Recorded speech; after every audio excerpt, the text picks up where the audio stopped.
Welcome everyone, and welcome Arthur and Brahm to our weekly Wednesday lives. We've got so consistent with this after the last 6 months or so, and it's just been so great to talk about topics that we're seeing all the time, week in, week out. And to be able to share some tips and tricks that we know work based on science, based on research, that we can help others then apply. And Arthur is I was about to say a Belgian-born psychologist, but that is Brahm. Wow. So Braham's the Belgian-born psychologist. Brahm is also a very successful entrepreneur and really helps entrepreneurs with their sales process, their business development, so that they can become successful sales professionals. So welcome, Brahm. I love having you on. You bring not only a professional spin to it, but you also bring your psychology background, and this is going to be perfect for our topic today. And his red wine, apparently. And his red wine. Almost finished. And Brahm's celebrating, and it's part of the topic that we're going to talk about today. I don't have red wine. I do have magnesium water. What have you got, Arthur? I think I just drank my 5th coffee for the day. Okay, that's probably a habit we want to lose, so we'll talk about that today. I was going to say before that one of the things that the way we've learned about habits is also trial and error. Yeah. Anyway, sorry to interrupt you. And by the way, Carly, we have to say that Greek coffee is not the same as other coffee. So he's basically having 10 shots now. You're going to start a war online because it's actually like Turkish coffee, but then there's the Greek coffee. So there's all sorts of sensitivity around that. So we'll just leave that one alone. Okay. I'm drinking Italian espresso. Yeah, okay. My favorite. Arthur is a successful entrepreneur himself. Arthur is the CEO of a dealer group. He's also a very successful financial planner, and under his dealer group, he really is helping his financial planners to be successful within their own financial planning practices. So welcome, Arthur and Brahm, to our session today.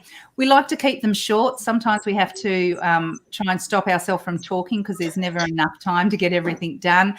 But today, I wanted to bring a topic that I think is just so relevant right now, and that is around how to create successful habits and what are successful habits and what do successful people do in order to create those habits. It's all great to look at a list of 10 things that highly successful people do, but what I often find people struggle with is the how. So I want to touch a little bit about how do you create habits, because once you know how to do it, then figure out the habit you want to create and you've got a great habit there.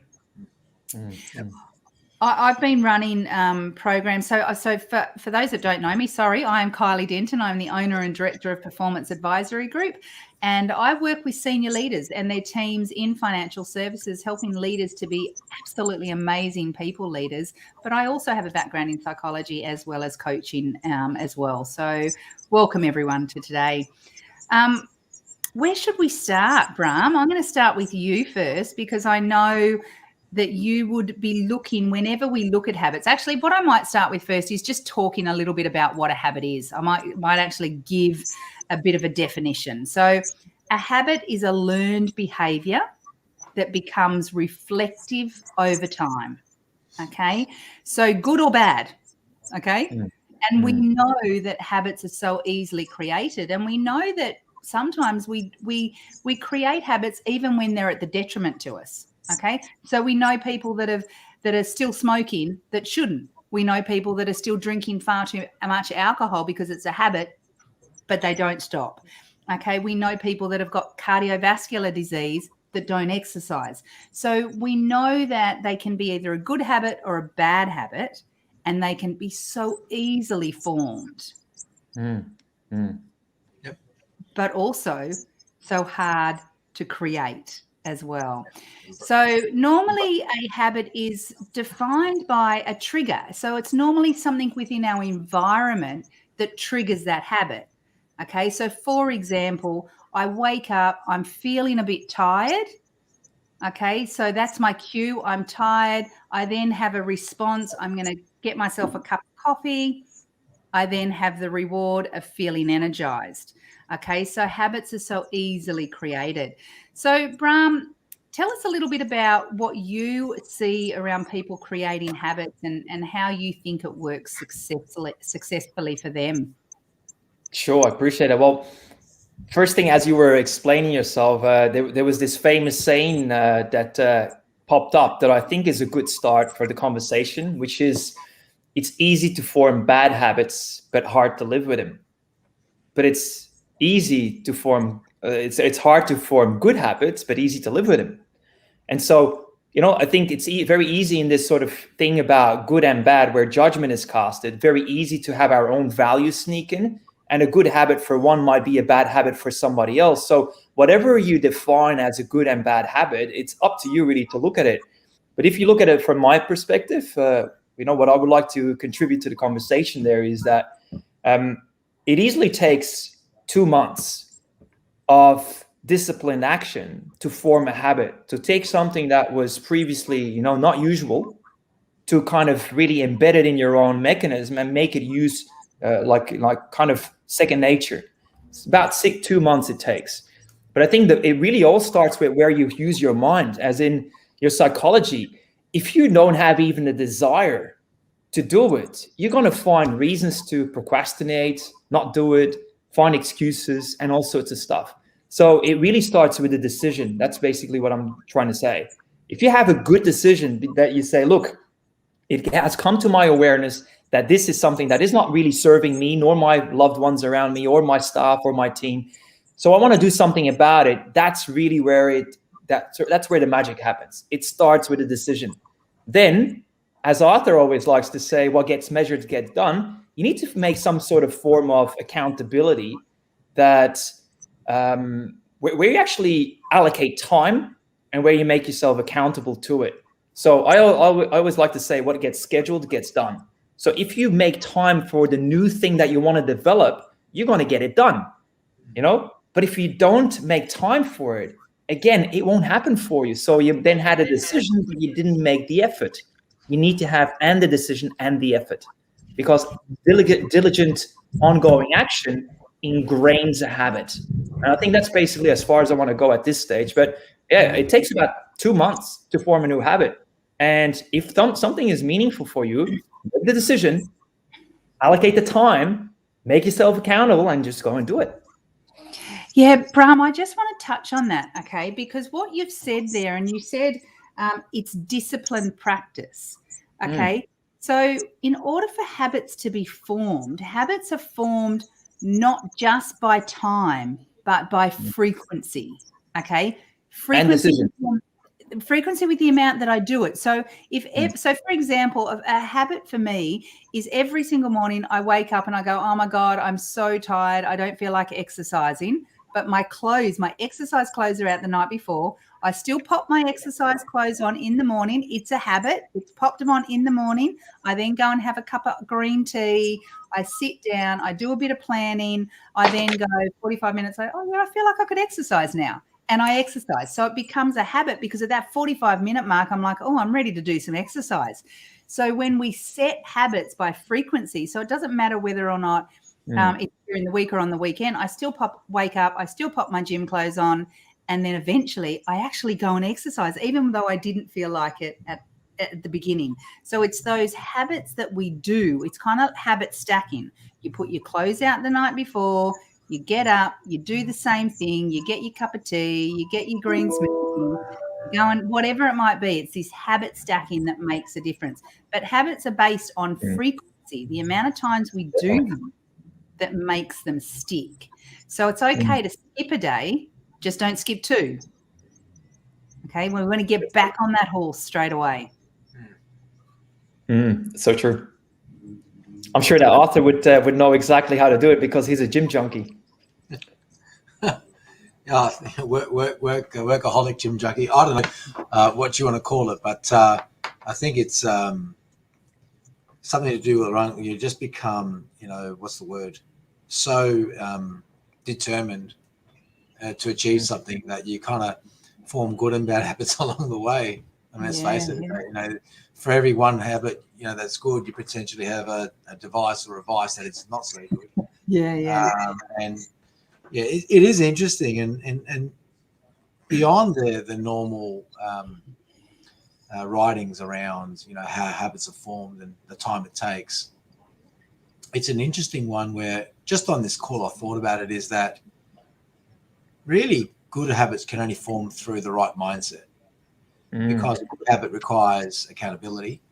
And if you're not naturally a person that takes responsibility or is accountable, then it'd be very hard for good habits to form.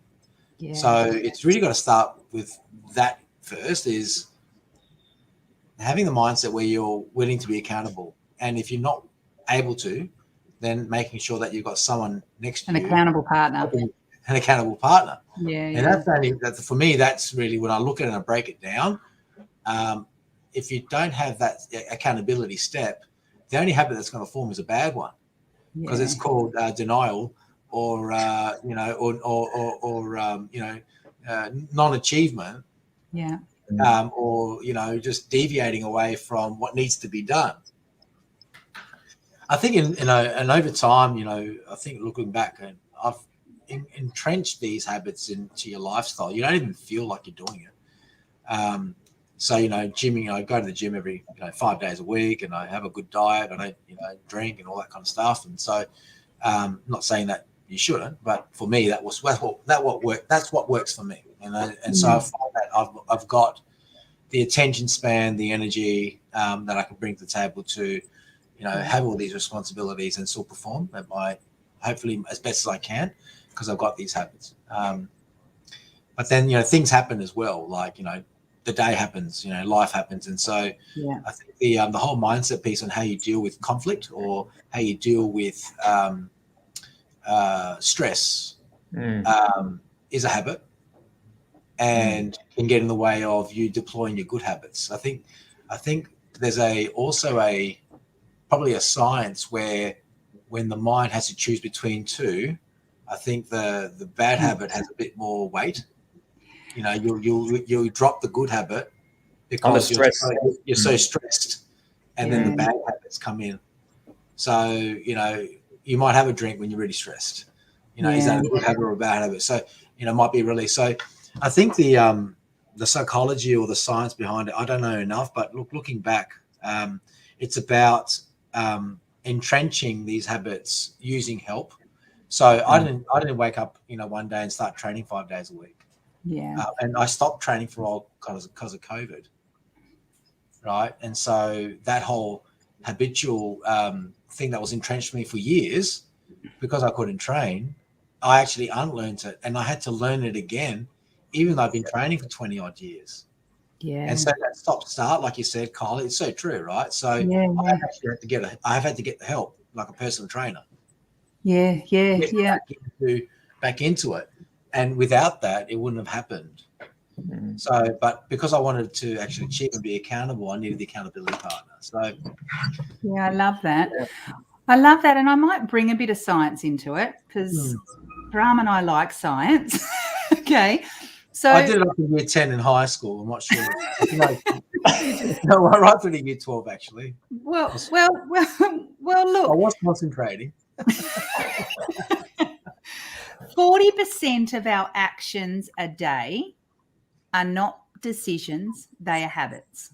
Okay, 40% of the things we do a day are not decisions, they're habits. Okay, now, so that already goes to show that most of the things that we do are just because we're so used to doing them. Okay, so that's one point I want to make. So that's how easy it is to get bad habits.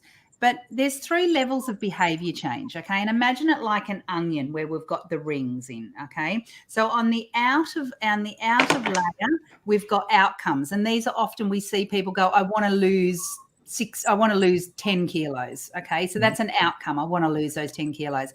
Then in the middle is the process. And that's what you were talking about, Arthur, when you're saying I've got a process for doing my habits, okay? But they're good, but they're not going to keep the habit sustainable. What really keeps the habit sustainable is when we identify internally with where we want to be. So it's not that I want to be 60 kilos. I want to be healthy and active and energized so that I can run around with my children. That's who I identify with, right? So That's when the I why. get up, so when I get up of a morning, I actually probably don't feel like exercising, but I identify with being a healthy person.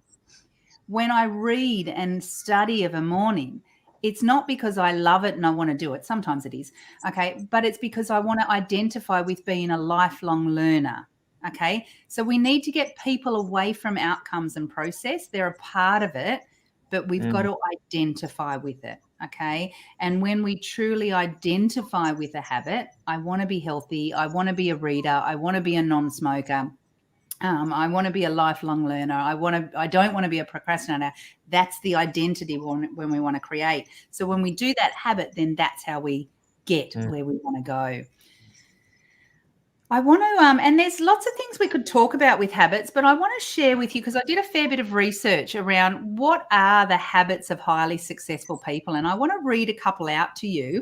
And I want you to maybe either share a couple of habits that you have just really, these are great habits that you've applied in your life and you've been doing them for so long that you wouldn't know what to do without them, okay?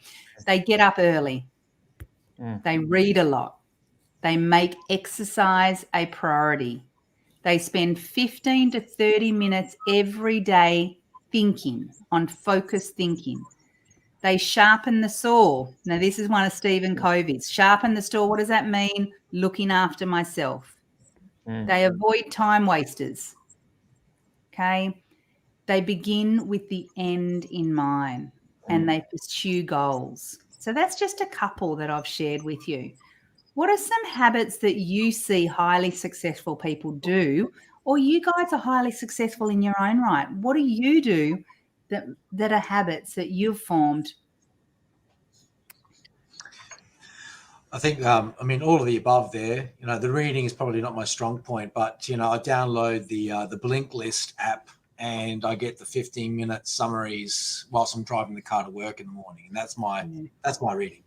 I don't, you know, so I'm not a natural reader. The exercise, get all that, you know, that kind of stuff. I think the one that I've had to learn over time is I'm naturally empathetic. But then that gets me in trouble as well, because I devote my energy and time into potentially the wrong relationships, business relationships. And so I think you need to be a lot more decisive and actually think through exactly who you align yourself to and who you surround yourself with. And I think another habit would have to be surround yourself with successful people. And so to get access to those successful people, you need to be at a level of success. But then that audience changes as you grow and as you evolve. You know, you'll associate yourself with more successful people. The idea is that make sure you don't choose the people that don't fit that criteria, and have a strict rule within your policy within yourself that you know you can be empathetic and stuff like that, but if they're not right for you and they're going to weigh you down or bring negative energy into your space, then you know, stay away. And that's a habit. Like having that policy is like a habit, and that's something that I've had to form and to be honest, still trying to hold, because you want to help people, but at the same time, you don't want to not help yourself. And it's got to be a two-way. So that's definitely one, is surrounding yourself with successful people. Beautiful. And there's some research out there that says you are there's about a sum of 5 or 7 people around you. So absolutely right. I'll make it short and sweet. There's one particular habit that I reckon two actually, that I probably undervalued earlier on, and I think I'd like to share them here. First one is an attitude of gratitude. If you practice that every day, opens up the gateway to so many opportunities in business and in your personal life. Absolutely amazing. There's a great book, by the way, that is called The Gratitude Effect by Dr. John DeMartini. Highly recommend it. Changed my life. Second one is, you mentioned earlier like how planning is important, but there's something before planning that I think is even more important, and then the planning kind of takes it further. And that is visualization, as in seeing the purpose your outcomes before they become true. And I think too many people don't really visualize and imagine what their future could look like. So planning is one thing. That's really more like the nuts and bolts of it. But planning can become too realistic. And if you go into realism, you basically are playing a small game. You're playing on a linear playing field that is not using exponential growth, like for example, compounding, right? So if you go really more into that sort of, I wouldn't call it spiritual space, but one where you can see a bigger picture, and you're imagining like where your life is going to take you in the future, who you're going to be hanging out with, the person that you become along the way, the things that you're going to have and do along the way, and that you allow yourself to really see the biggest picture rather than just the one that is easily within grasp.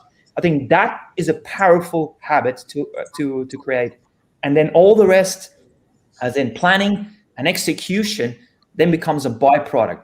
Case in point, I recently sat down with somebody who's a financial practice expert. It wasn't necessarily Arthur, but somebody who's a friend of mine as well. And we sat down and we had a conversation about where I can see myself going. And guess what? If you were to use typical financial planning, or AKA the typical sort of methodologies to it, he would say, you're out of your mind, Brian. But that's the point. I've got a big picture. I've got a big thing that I'm reaching out for. And if I go with realism, I'll talk myself out of it. And here's the kicker: the greatest achievements in life and in the universe and in whole history have always come from great thinkers. So that sort of that mindset of dreaming big and allowing yourself to grow into it because you're ingrained it in your identity, that is a huge habit to develop. Yeah, I love that. And I think on that is about, the habits that I see of highly successful people is they take responsibility. Okay? They take responsibility for themselves. So I think that's exactly what you're saying there, is that I can see it, so I'm going to take responsibility. They are highly organized. Okay, so they're prepping the meals for the week, or they are thinking about the meetings that they've got next week. They are highly organized people. And I think one thing I want to leave everyone on is that they also accept that failure will be the path to success, okay? Because often what I see with people is they go, oh, that exercise program didn't work, so I'm just going to quit it, okay? Creating a habit is tough, okay? So know that if you fail, it's okay. Many people have failed before you. As Arthur even said, he didn't just automatically go 5 days a week to the gym, okay? But get back on that horse again and do it the next day. Don't worry about the failure. Focus on the future and focus on taking action even when it's scary. Even when it's scary, okay? Because big things are scary.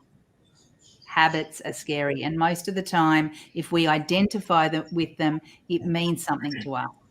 So it's going to be scary to that person as well. I am running this habits workshop, but it is live. Isn't it funny? I present all the time, but now when people say, are you presenting? I either am presenting virtually or live, whereas you'd go, I'm presenting live now, whereas before you would just go, I'm presenting. People would assume it's live. So I am presenting this topic at a workshop in Brisbane on the 15th of September for Women in Super. It runs for 2 hours. It is a breakfast, so it starts at 7 o'clock, finishes at 9 o'clock. I'll pop some things into the chat bar if anyone is in Brisbane would like to come, or reach out to Arthur, Brahm, or myself, okay? We know how to create good habits in business, and we're more than happy to have a chat with you and get you on the right track as well. Thank you, Arthur, and thank you, Brahm, for your time. I hope you are both safe and well, and I look forward to seeing you next Wednesday. Good to see you, Kylie. Good to see you, Brahm. Likewise, guys. Always a pleasure.